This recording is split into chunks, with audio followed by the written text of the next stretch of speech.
প্রিয় ছাত্রছাত্রীবৃন্দ, আমার চ্যানেলে তোমাদের সকলকে স্বাগত জানাই। আজকের যে প্রশ্নটি, সে প্রশ্নটি হলো বাঁকুড়া বিশ্ববিদ্যালয়ের শিক্ষা বিজ্ঞানের সেকেন্ড সেমিস্টারের মেজর ও মাইনরের প্রশ্ন। এই প্রশ্নটি প্রথম থেকে শেষ পর্যন্ত দেখার সাথে সাথে আমার চ্যানেলে নতুন হয়ে থাকলে চ্যানেলটিকে সাবস্ক্রাইব করে দিও, সেই সঙ্গে অল নোটিফিকেশানটি অন করে রেখো। আজকের যে প্রশ্ন, সেই প্রশ্নটি হলো জৈন দর্শন বলতে কী বোঝো? জৈন দর্শনের বৈশিষ্ট্য এবং শিক্ষাগত গুরুত্ব আলোচনা করো।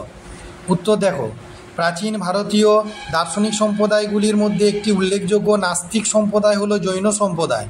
জৈন দর্শনের প্রবক্তা হিসেবে কোনো ব্যক্তি বা মুনিকে ধরা হয় না। জৈন দর্শনের প্রচারক বা প্রবক্তাদের বলা হয় তীর্থঙ্কর বা সিদ্ধ পুরুষ। মোট 24 জন তীর্থঙ্করের উপদেশ থেকে জৈন দর্শনের উৎপত্তি। এই 24 জনের সর্বশেষ তীর্থঙ্কর মহাবীর বা বর্ধমান। জৈন শব্দটির উৎপত্তি হয়েছে জিন থেকে। জিনের অর্থ হলো জয় করা, অর্থাৎ যারা সমস্ত কামনা বাসনাকে জয় করেছেন তাদেরকে বলা হয় সিদ্ধ পুরুষ বা তীর্থঙ্কর। জৈনরা মনে করেন প্রতিটি আত্মা এবং প্রতিটি মানুষেরই শক্তি, জ্ঞান ও শান্তি লাভের ক্ষমতা আছে। জীবের কর্মই তাকে বদ্ধ করে রাখে, যেমন এটা যেন মেঘে ঢাকা সূর্যরশ্মি। এই বিষয়গুলির জন্য বা মুক্তি লাভের জন্য তিনটি বিষয়ের প্রয়োজন: সম্যক দর্শন, সম্যক জ্ঞান, সম্যক চরিত্র। জৈন দার্শনিকরা জৈন দর্শনে তিনটি প্রমাণের কথা বলেছেন: প্রত্যক্ষ, অনুমান, শব্দ। এক কথায় বলা যায় যে জৈন দর্শনের মূল লক্ষ্য ছিল রাগ, দেশ, কামনা, বাসনা জয় করে মোক্ষ লাভ করা। আলোচনার পরিপ্রেক্ষিতে জৈন দর্শনের গুরুত্বপূর্ণ বৈশিষ্ট্যগুলি সংক্ষেপে আলোচনা করা হলো। 1 নম্বর, ঈশ্বরে বিশ্বাস করে না বা নাস্তিক। জৈনরা ঈশ্বরে বিশ্বাসী নয়, অর্থাৎ নাস্তিক। তারা তীর্থঙ্করদের উপাস্য পুরুষ হিসেবে উপাসনা করেন। জৈনদের বিশ্বাস যে প্রতিটি জীবই নিজ প্রচেষ্টায় জিনদের প্রদর্শিত পথ অনুসরণ করে এবং তার ফলে ব্যক্তি সর্বশক্তিমান এবং অসীম আনন্দের অধিকারী হতে পারে। 2 নম্বর, শ্বেতাম্বর ও দিগম্বর। জৈন ধর্মাবলম্বীরা দুটি সম্প্রদায়ে বিভক্ত ছিলেন, শ্বেতাম্বর ও দিগম্বর। ধর্মীয় আচরণ মেনে চলার ক্ষেত্রে দিগম্বররা অত্যন্ত কঠোর, কিন্তু শ্বেতাম্বরগণ উদারনৈতিক। দিগম্বর সম্প্রদায়ের মতে সন্ন্যাসীর বস্তুর প্রতি কোনো রকম আসক্তি থাকা উচিত নয়, সুতরাং তারা বস্ত্র পরিধান থেকেও বিরত থাকে, কিন্তু শ্বেতাম্বর সম্প্রদায়ের ক্ষেত্রে শ্বেতবস্ত্র পরিধান মার্জনীয়।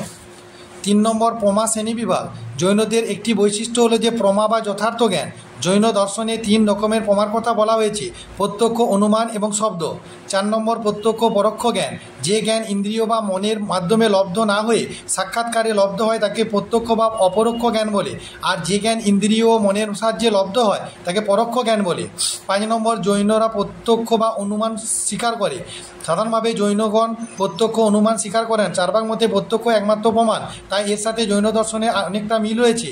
6 নম্বর, সম্যক দর্শন। জৈনদের মতে জৈন ধর্মপ্রচারকদের বা তীর্থঙ্করদের যে উপদেশগুলি রয়েছে সেগুলির প্রতি শ্রদ্ধা এবং তাদের উপদেশ যে নির্ভরযোগ্য এর প্রতি পরিপূর্ণ বিশ্বাস রাখার কথা বলা হয়েছে। সম্যক জ্ঞান। জৈনদের মতে সম্যক জ্ঞানের সাহায্যে অজ্ঞানতা দূর করা যায়। তীর্থঙ্করদের উপদেশগুলি মনোযোগ সহকারে পাঠ করে এই অজ্ঞানতা দূর করার কথা বলা হয়েছে। সম্যক চরিত্র।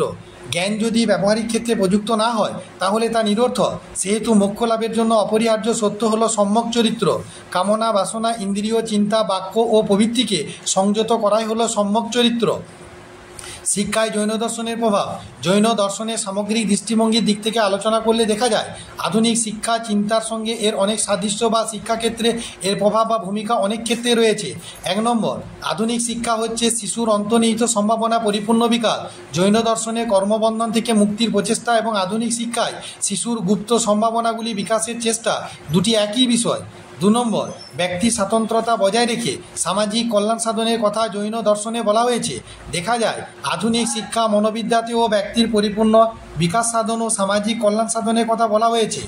3 নম্বর, হিংসা, জাতিভেদ প্রথা ইত্যাদি মোচন করার জন্য বর্তমান শিক্ষাক্ষেত্রে জাতীয় সংহতি স্থাপনের দিকে আলোকপাত করা হয়েছে। বলা হয়েছে যে অহিংসায় মানুষের মূল ধর্ম। জৈন দর্শনেও বলা হয়েছে অহিংসা হচ্ছে একটি বিষয় যার মাধ্যমে পৃথিবীতে শান্তি প্রতিষ্ঠা হবে। 4 নম্বর, জৈন দর্শনে বলা হয়েছে যে কেউ কোনো ভুল করলে তাকে ক্ষমা করে নতুনভাবে শিক্ষা দেওয়া উচিত। আধুনিক শিক্ষাক্ষেত্রে ঠিক তাই বলা হয়। 5 নম্বর, আধুনিক শিক্ষার লক্ষ্যগুলির সাথে জৈন দর্শনের লক্ষ্যগুলির অনেক মিল রয়েছে, যেমন অহিংসা স্থাপন, ব্যক্তির কল্যাণ সাধন, সমাজের কল্যাণ সাধন এবং জাতিকে একটা নির্দিষ্ট লক্ষ্যে পৌঁছানো। 6 নম্বর, আধুনিক শিক্ষায় যেমন শিক্ষককে শিক্ষার্থীর friend, friend, philosopher and guide বলা হয়, তেমনি জৈন দর্শনেও বলা হয়েছিল যে শিক্ষক হবেন শিক্ষার্থীর বন্ধু, দার্শনিক ও পথ প্রদর্শক। সুতরাং বলা যায় শিক্ষাক্ষেত্রে জৈন দর্শন তত্ত্বের গুরুত্ব অপরিসীম। জৈন দর্শন আধুনিক শিক্ষাকে ভিন্নভাবে প্রভাবিত করেছে। সর্বশেষে জৈন দর্শনে উল্লেখযোগ্য কথাটি একবার স্মরণ করে নেওয়া যাক, শিক্ষা ও জীবন অভিন্ন, শিক্ষাই জীবন, জীবনই শিক্ষা।